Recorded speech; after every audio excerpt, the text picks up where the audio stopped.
അവന്റെ ഒരു നേർച്ചപ്പണം ഞെറുപ്പിച്ചില്ലേ? ഡാഡി, ഇവനെ വിട്ട് കളയരുത്. ദാണ്ടെ ഇങ്ങനെ ചേർത്ത് പിടിച്ചു.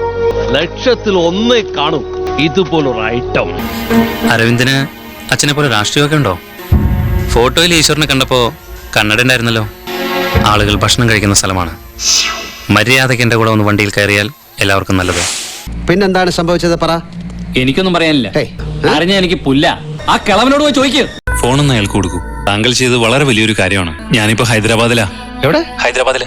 അവൾക്ക് ഒരു ആപത്തും വരാതെ ഒന്ന് നോക്കിക്കൊള്ളണം. ഒരുത്തം വായിച്ച അതിനെതിരെ വായിക്കാൻ ഇപ്പൊ കേൾപ്പില്ലേ?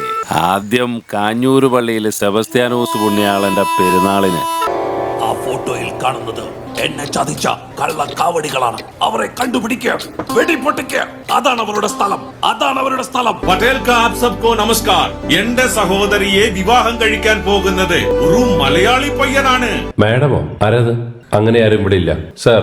നിങ്ങൾ അഡ്രസ് മാറി വന്നിരിക്കാൻ തോന്നുന്നു. ഞാനിവിടെ ഒറ്റയ്ക്കാ താമസിക്കുന്നത്. അവൻ തിരിച്ചെത്തട്ടെ ഡാഡി. ഡാഡിയുടെ മുന്നിലിട്ട് ഞാൻ അവനെ തീർത്തു തരും.